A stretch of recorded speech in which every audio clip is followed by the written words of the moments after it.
Good night and welcome to Teleislas News with the most relevant and important information of the day. After community demonstrations, the departmental government and Veolia delivered drinking water to the affected sectors with 5 water trucks. The sectors of Masami Hill, Perry Hill, and Atlantico began to receive drinking water supplied by tanker trucks in the afternoon after reaching agreements with the departmental authorities and the company in charge of supplying drinking water in order to lift the blockade carried out since the previous day, where more inhabitants were joining them, complaining about the lack of this liquid in their homes. We also emphasized that the inhabitants expressed their arguments as to why they were blocking the road and also shared their demands. First, we decided to close down the road because, watch now, I don't know how the human name directly, but the company had a proactive, I understand, and the problem we got for a long time, the thing for a long time, you understand me? And our problem with the next hour, every time they get worse. The people want water, the community want water, and that's why we're out here, you understand me? So this thing coming for a long time. You know, we need one solution. Drivers from nearby sectors also expressed their demands for a solution, although there are those who consider that the roadblocks are not the best alternative. Tremendo. Okay, very rough. I came through this route because it is closer to the house and to observe the situation that the island is experiencing because of the drought. In part, inhabitants here manifesting are right. I see it as critical, but I do not agree with the people regarding the way they proceed to demand or to ask for a little bit of water. With 5 trucks, 1 from Veolia and 4 from the departmental government, the affected families are being supplied with water.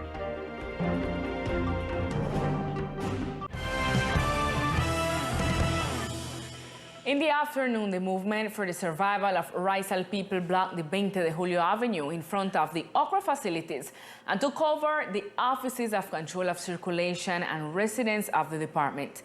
The movement spoke before the cameras of Teleislas News, stating that they will take over the Okra until there is an answer from the governor.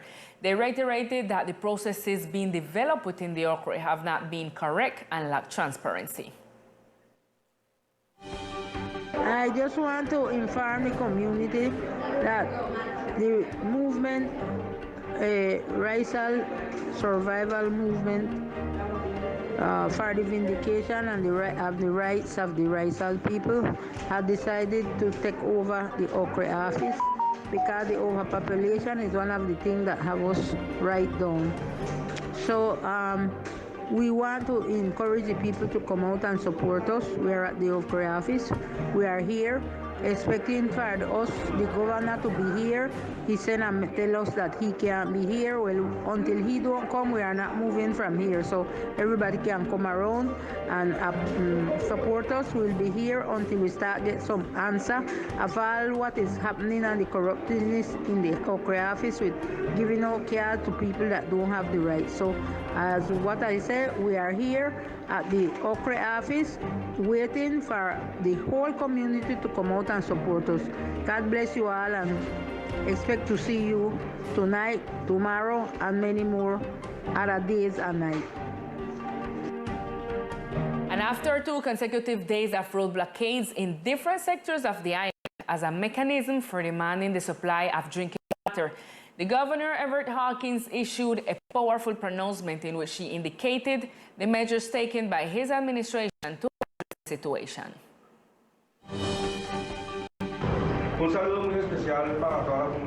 As governor, I cannot let today pass without referring to the events that after public order in the department, I want to say that the governor's office is not a public service provider. The governor's office does not have machinery that generates water, nor it is in charge of the sewage, much of urban sanitation. The responsibility of the service of one of the sectors of the company Veolia. What has happened in the sector of the Hill has some pipes that were received in 2019, some pipes that was executed through the UNGRD that executed these projects that once knew on this problem that comes several days ago, which are presented because the pipe when pumped presents several routines in which they carry, according to today's report, present has exceeded 70 precedents or problem regarding the problem of that pipe. With the damage of this pipe, the impulsion to the sectors of the hill, which are part of that sector, the Raisal sector, have asked, of course, that this precious liquid arrive with the need and sufficiency that the community deserves. In touch with the UNGRD, and they will arrive here on Monday and officially reviewing in a technical table to solve this problem. The government has signed a contract that was recorded with minutes of initiation and legalization of policy yesterday, April 18th, whose contractual purpose is the provision of water transportation service with tank trucks, purification, desalination, and purification of water for vulnerable places in the Department of San Andres Province of Santa Catalina. Framework 3088 of February 17, 2022, which declares public calamity due to the dry heat, water shortage, and burning of forest fires. We are aware of this drought. We are supplying the neighborhoods, and it started with the Perry Hill sector, as we are trying to do so that the people lift the blockades, because we will not allow factual ways. Is not the way. We have opened the governor's office to sit with the sectors in the tables called and established with Raisal leaders. Conclusions of the town hall meeting held in the morning with several important issues for the community of Guinea Hen and surrounding areas were discussed. From early in the morning, a town hall held by the Departmental Assembly was finished where the community exposed different problems, one of them the Route 13. I have been asking for governments to do something about Route 13. Governor Everett Hawkins Shogreen affirmed that he is committed to achieve the completion of this work. I committed myself to working with the presidents of the community action boards, mainly in these sectors, to start with Route 13. On the other hand, in the town hall, the manager of the drinking water services said that the company they are working to deliver the liquid to the island, but the problem lies in the infrastructure that the company is operating. It has present failures. I want to make it clear that we are not negligent, because then we would not have water for a single day, for it is our responsibility to fix something that we did not do. Emphasizing that the 25-liter desalination plant that is in operation has been damaged in the line, as explained in the town hall meeting by the manager of Valia. It has 70 damages. We informed the local government of the property, as the local administration is the owner of the infrastructure, and damages occurring are not due to lack of maintenance on our part or the poor operation of the plant. The government made its efforts and requested the management unit to intervene responsible for the construction of the plant. At the town hall meeting, Deputy Marjit Bandera expressed that the addendum must be reviewed. The situation gets control, responsibilities to a certain point. That is not an answer. It would be interesting to verify the conditions of that addendum and if it is possible to reverse it. Several topics were discussed with the community of different sectors of Hens and surrounding areas, including the construction of the storm drainage system, the startup of the desalination plant, and the paving of roads, among others. And during a meeting with the representative of the chamber, the Minister of ICT announced the progress of submarine fiber cable that seeks to improve the connectivity of the department. With an investment of $15 million and an extension of 727 kilometers, a private company at the national government announced the connection to fiber optics of San Andres, which will be possible through the submarine cable AMX-1. The Minister of ICT knows how this process is progressing. The cable is already in place, which has been a huge effort made by private companies in coordination with the national government, and this will allow connectivity to be better and better.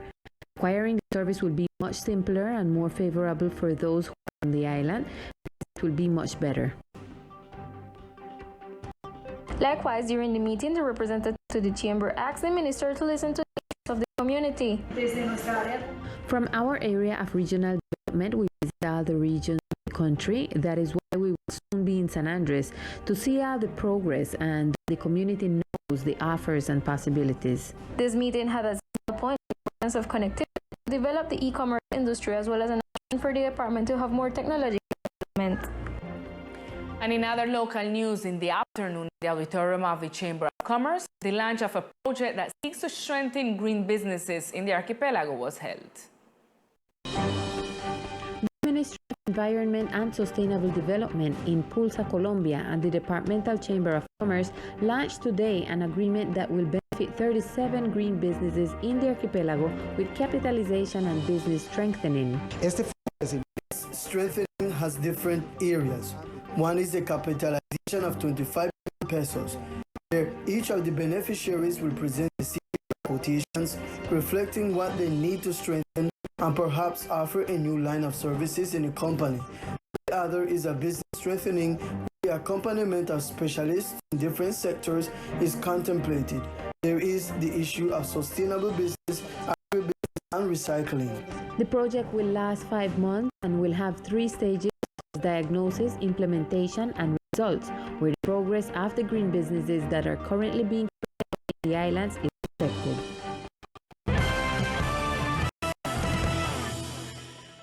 We are back again with the keys to the ruling. Today, the member of the RISAL team, Joe Jesse, explains to us which are the possible scenarios that, in his opinion, will result from the decision of the International Court of Justice at The Hague on April 21st. Hello, this is The Hague's ruling part.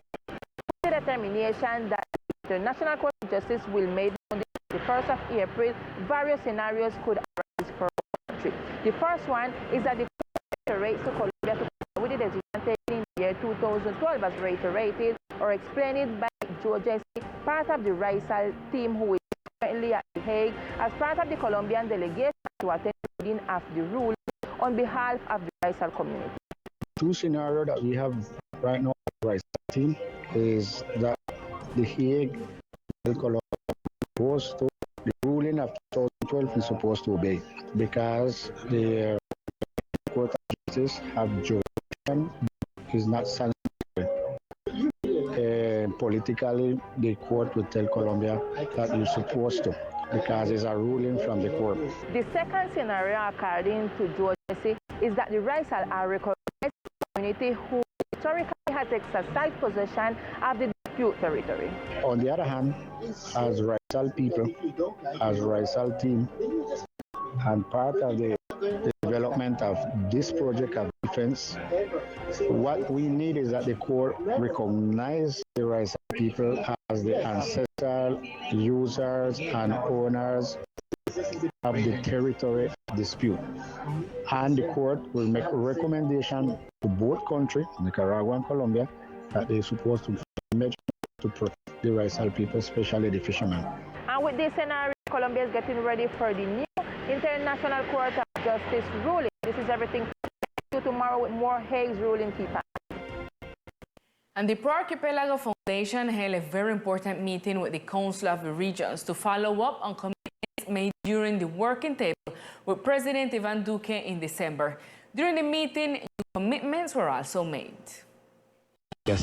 Following on the meeting we had with President Iván Duque last December 10th, we have been meeting with the Presidential Advisor for the Regions and Maria Palau and her work team in order to follow up on other commitments at that meeting. That has to do with the airport security and roads. We hope to continue working and insisting so that this becomes a reality. Regarding the progress in the air terminal improvements during the following up, it was established that the date set for the delivery of the escalator, which was scheduled for March, was not met. This was due to the worldwide supply problems. Therefore, a new delivery date was set, which is expected to arrive at the department on May 24th. Similarly, we are following up on a cash plan to advance in the reconstruction of housing on the island of San Andres, as well as a security plan that includes an awareness and tolerance campaign implemented in the department together with the Ministry of the Interior. And at this time, we continue with Millicent O'Neill and the news of the municipality of Providence and Santa Catalina.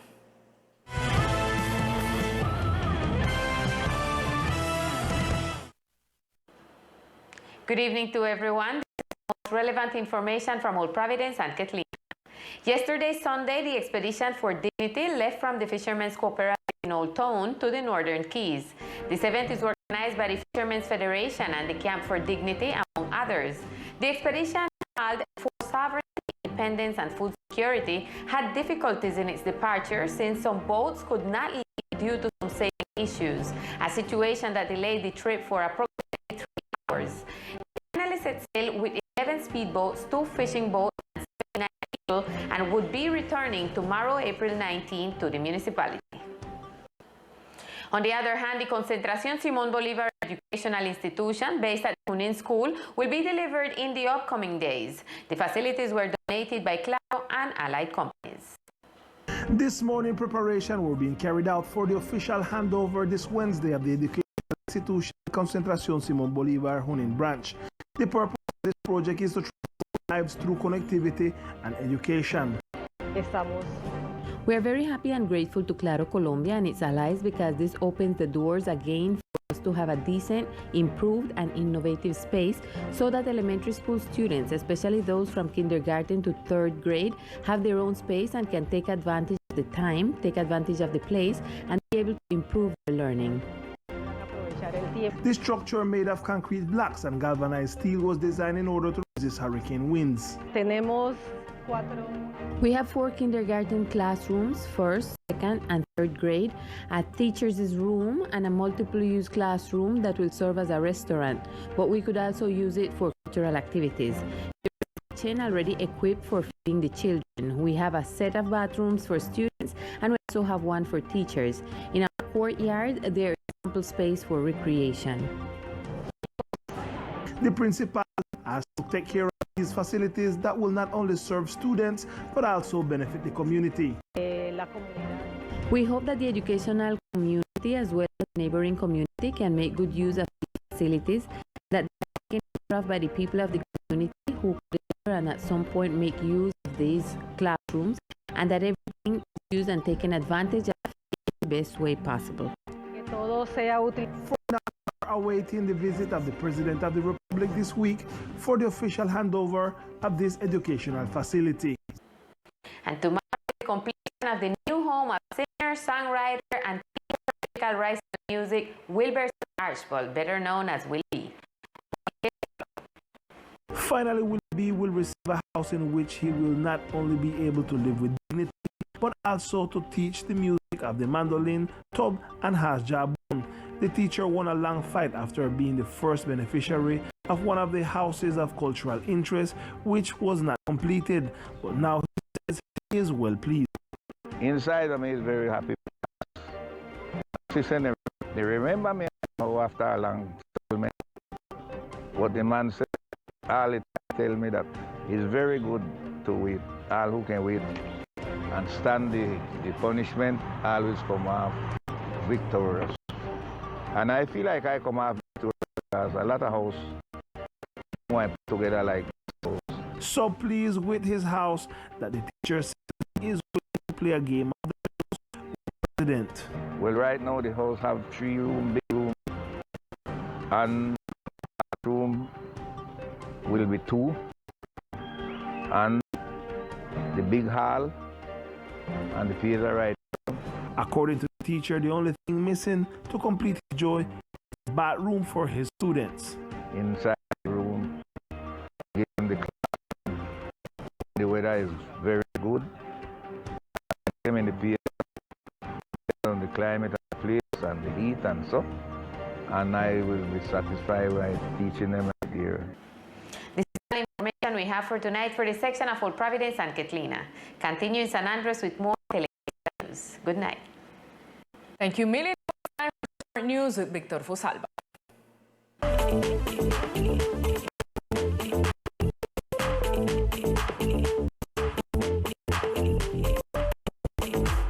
Hello, here are the best sports of the islands. A recreational sport activity in the San Luis sector seeks to reactivate the traditional games of the islands. The Raxal Group, with the support of the Secretariat of Sport, continue its process of recreation, leisure, activity, and sports in the different sectors of the island. This time integrating young people from the Hofi and Flat Farm sectors by linking monitors and basketball coaches. We spoke with Luis Berreño, one of the coaches of the sector who told us the following. I believe it's very important because it go back to the roots them, where all of us pass through, at least we are language native, and keep on promote it and do it along the process of winning at the school. Ball, I believe is very important. Very important as I mean, the more you play, the age in a basketball, the age of age in a basketball is the amount of time you play. Really, the mean of winning and losing is to teach more than win and lose. Because sometimes you teach to win and you teach to lose. But here the most important part, I say you should say integration. When time you play basketball, it's five of them have to come together. So it's important to teach them how to win. It is very important to continue supporting this type of activities in the sectors of the island, integrating the children and rescuing the values of our culture, created by Belen. The dream of a very young athlete is to reach the professional level and to get to play in another country.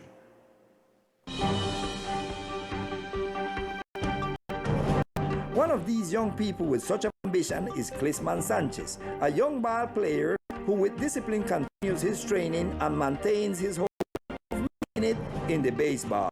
Y hoy les voy a contar un poco sobre mi experiencia. For my experience in North America, I arrived with the goal of fulfilling my dream of playing ball in the United States.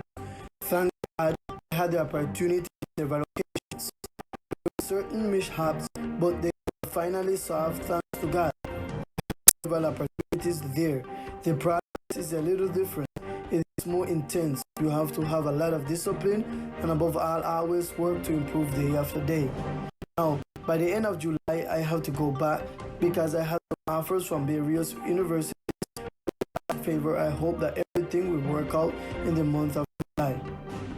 This is how Clisman shared his experience in the United States. Por otra parte, darle las gracias. On the other hand, I want to thank my coach, Hollis Watson, who has always been a reason why we strive day after day to be best wherever we go. And I always look very good athletic, showing good discipline. Discipline and perseverance does play a big role to reach in sport, stated by Sanchez. And this is all in sports for tonight. We will see you on another broadcast. We continue with Lisa.